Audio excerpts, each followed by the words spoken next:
about earlier, who had died when he had 30 years of sobriety, he used to say to people to stand in the longest queue in the supermarket. To this day, I won't let robots tell me how much I owe. I make sure I provide a job for a checkout person and somebody that I can interact with and talk to.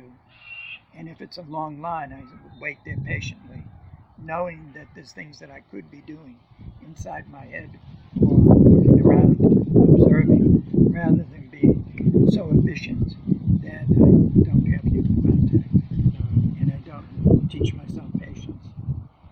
And so then when it came to the 8th step, I made my list. Somebody told me that having a list in my head meant that I didn't have a list, that I had thoughts. So I wrote out a list, and I did the column of never, name people I'd never make amends to, and then maybe, and then soon, and then sooner, and then soonest. And eventually, it took 27 years to actually find an ex-lover that who had moved to Alaska. I went to Alaska to try to find her, to make my amends. She was on my list. We had lived together. My alcoholism had affected her. It's part of the reason that she moved to Alaska. 27 years after getting sober, I finally tracked her down through the internet. By that time, I was in Australia and couldn't go to Alaska. But I wrote her a letter, as it says in the big book that we can do, and made amends. Some people answered my amends, whether it was in person or not, with a wave of the hand or don't worry about it or I don't remember it. And others said fuck off and never want to see you again. And all I was concerned about was that I was clearing off my side of the street. And what they did was their business. What I did was my business. I meditate. Step 10, I take inventory every day. I believe the 4th step I only do once, and I've done it. And it was a preparation for me doing daily 10 steps. So before I go to bed at night, almost every night, I remember to think about the good things that I did during the day, the interesting things that happened to me, and then the things that I could have done better. And I do that as my 10-step inventory. If I'm wrong, I either text somebody or face them the next day or as soon as I can and tell them I was wrong and that I try to do better. And so I've done that for 41 years. My sponsor was a woman sponsor in California, and she used to give me tasks. And one of the tasks was to go and ask people out of the 200 words of the 12 steps on the banner, which was the most important step. And some people said alcohol, some people said God, some people said other words. But the one that really got me was the word continued in the 10th step.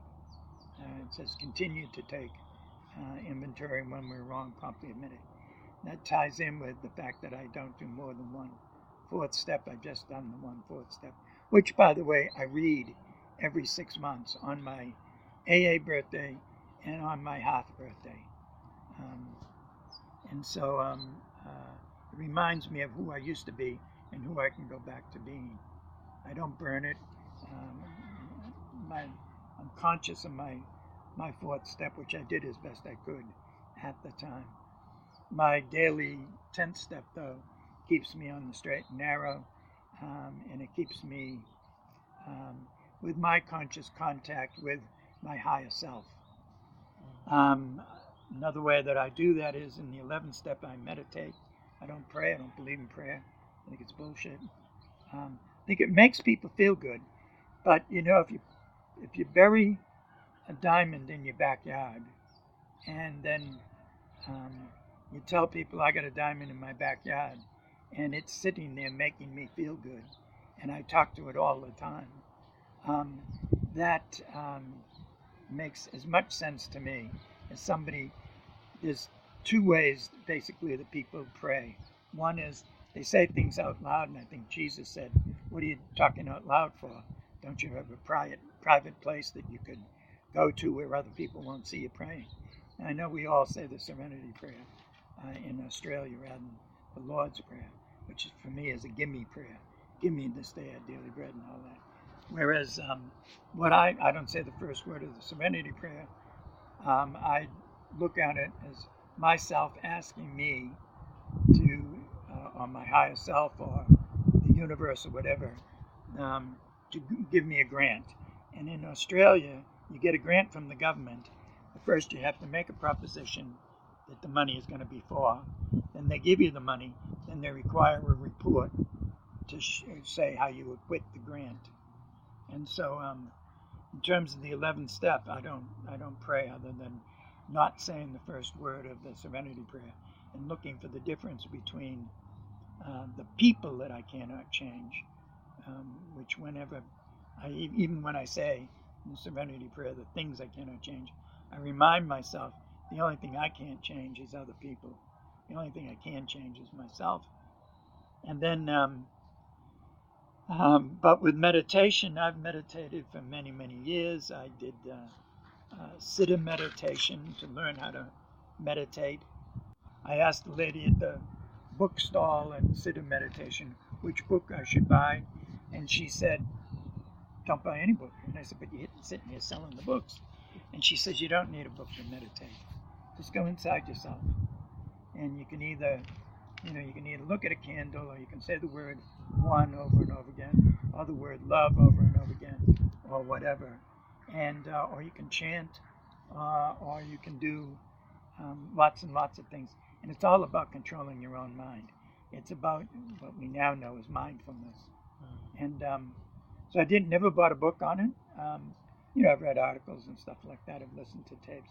And I do guided meditation, mostly Buddhist guided meditation off podcasts. But I can be doing walking meditation if I'm just by myself, or walking the dog or whatever. And so that's the 11th step. And then the 12th step, I believe that I get a large number of spiritual awakenings, sometimes several in a day. The longer that I'm around AA, the more spiritual awakenings I get. Just by I once met a Buddhist woman, Judith, who's also in this cemetery here someplace. And Judith decided on her 23rd operation that she didn't want to get operated on anymore. She'd had enough. She had kidney failure. She was doing dialysis and was sick of it. And she said to her kidney doctor, I just want to die. And she had talked, and so she went to the hospice and had as comfortable a death as you can with kidney failure. And I took her on her last walk on this planet, and I listened to her telling jokes when she was still conscious, and I was there close to her last breath. And she and I were co-sponsors with each other. And I said, why didn't you ever, you're so Buddhist, why don't you ever become a Buddhist nun? Why are you in AA? And she said, oh, well, I asked this woman abbess, at a Buddhist convent, Buddhist monastery, one time, would she accept me as a Buddhist nun? And she said, you've told me all about your alcoholism and your AA stuff. She said, that is your monastery.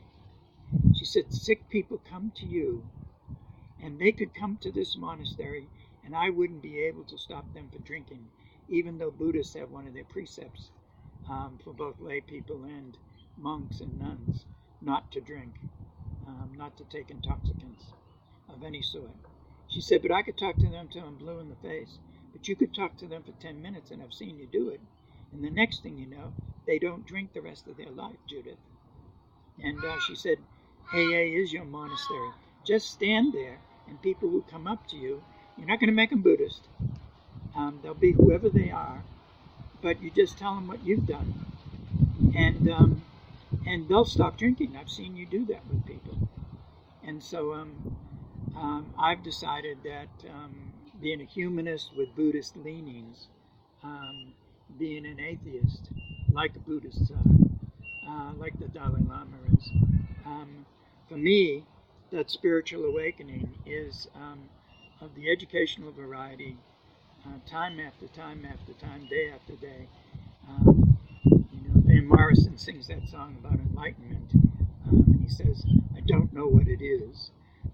In the song, well, I don't know what enlightenment is or what a spiritual awakening is, except for the fact that every day I'm more and more cluey about the fact that I'm consciousness and that I'm protoplasm made of carbon from long ago exploded stars, as that great humanist atheist Carl Sagan said, staring back at the long ago exploded light of those exploded stars and having that carbon inside of me that is the basic building block of our planet.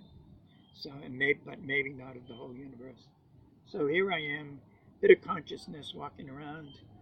In terms of the 12-step, I try to do what I can like this to share my experience, strength, and hope. I hate people in AA that talk about we. It ain't about we. It's about me and what I've done. And if that suits anybody listening to me, whether it's at a meeting or wherever I'm talking to somebody, then that's fine. If it isn't, well, it's suited me. I don't know about you, but I'm doing the best I can with what I got. And this is how I do it. And sometimes that attracts people and sometimes it doesn't. And I don't have the key for everybody's lock. I recognize that I get a pass key, but my pass key only works in certain hotels and in certain locks. And there are other hotels in the world, and other people have the pass keys for them, and they can go into any room or just into one. And so my pass key is just who I am. I try to carry the message to the alcoholic or the addict who still suffers, and that's how I do the 12 steps. So we're sitting outside on a beautiful autumn or fall, depending on what part of the world you're in day, and I know from my experience from drinking that I've missed so many beautiful days like this. So I'm just thinking while I'm sitting out here on such a beautiful day, the reason I missed out on such beautiful days and drank instead was because I thought AA was not for me. I thought it wasn't an available option. I thought it was religious. What's your experience, Chuck, after 41 years in AA? What do you have to say to those who, like me, believe it's not an available option for them? Yeah, well, it's a smorgasbord. And my atheist sponsor, she said to me, just because you go to a buffet, like at a wedding or something like that, and if you're a vegetarian, well, you just skip over the meat. If you're a fruitarian, you skip over the meat and vegetables, and you just eat the fruit. If you're not hungry, you don't stuff your face with pastry. If you just ate when you're on the plane or something, you're not hungry, you don't eat. And it's like a smorgasbord or a buffet. I take what I need and I leave the rest. And some people, if it wasn't, if it didn't have God in it, they wouldn't have a bar of it. And other people say, well, I can do it as whatever way I understand it. And, I know somebody who has Gaia, which is the planet's consciousness. I know somebody who follows the teachings of a Catholic excommunicated priest who Teilhard de Chardin, who talked about the noosphere, which is a sort of consciousness that's around the planet, and that every planet in the universe has this around them. I don't know. As far as I'm concerned, it says in the big book, the textbook of AA, and other places in the 12 and 12, whatever, you don't have to conform to anything. You don't have to believe anything. And I find that I don't have to believe shit. I can just be me. And if people haven't liked it along the way, there are religious people. If I want to debate them, then I get on some talk radio thing or something. I'm not interested in debating people. Majority in Australia, majority of Australians aren't religious at all. They're the only religion most Australians have, I found, was footy, some sort of sport. And they wear the colours. They wear, even in the middle of hot summer, 100-degree Fahrenheit or 40-degree Celsius heat. They're wearing these scarves around their neck with Essendon or whatever their team is, and women crochet it and everything. I don't have to believe in their team to play their sport to have a nice conversation with them. I find that if somebody's going to preach at me, I just walk away. I just say, thank God I'm an atheist, and walk away. And they go, what did he say? Thank God he's an atheist. I know every street corner in some cities has at least one church on it. And some have 2 or 3 churches on there. What do I care? I'm not an atheist who walks around with bricks in my back pocket to throw through stained glass windows. People want to go inside those buildings and venerate an imaginary friend or a series of imaginary friends. They want to have statues of friends of their imaginary friend, saints or whatever. I'm here in a cemetery, and some of them have crosses, some of them have stars, some of them have nothing. Some of them have pictures of the person. All of them have dead people underneath. All of them have people who have either believed or not believed. What do I care? Once again, it's who are the people that I can change and who are the people I can't. And the only one I can change is me. I can just be the most authentic me I can be. Is there a lot of God stuff in it? Well, yeah, there is. Is it a cult? It can't be a cult because Chuck's in it. How can a cult have an atheist? Am I a shill or am I front? Am I trying to... Has anybody come into AA because of Chuck and then ended up going off to be a monk in some sort of Christian Orthodox monastery? I don't think so. In fact, more people have come to see, even people who were dying. One woman was dying. She came in and used to fight me all the time about Christianity. And then one day, she got terminal cancer, and she came to me and she said, I want to talk about your humanism. What's that all about? And I told her, because I'm a card-carrying humanist, I'm in the Canberra Humanist Society and the New South Wales Sydney Humanist Society. I'm a humanist celebrant. I've got credentials in humanism. I give humanist lectures from time to time. And she said, tell me about humanism. I said, well, I depend on people. I depend on evidence-based stuff. I depend on science. There are 10,000 religions in the world, and all of them say that the others are wrong. Pope Francis was recently asked by an atheist that interviewed him on radio in Rome. He's interviewed him now 5 times. He loves this atheist. He gets on your show all the time, and this talk show. And Pope Francis was asked by somebody, what do we call a good atheist? What do we as good Catholics call a good atheist? And he says, how about just call him a good atheist? Why do we have to give them a name? They are what they are. And Australian AA is far less religious than American AA. But there are some AAs in America that don't do the Lord's Prayer anymore. And that's not just because they're mostly Jewish in New York or something. There's a movement sweeping the world of more and more atheist groups in AA. And I say, if you're an atheist, come on in and be in the vanguard.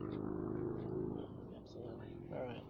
You can now follow us on Twitter at We Agnostics Pod or email us at weagnosticspod@gmail.com. And we also have a secret Facebook group. Email me for the details. Thank you for listening to the We Agnostics podcast. Remember, stay sober, go to meetings, and take care of each other and yourself.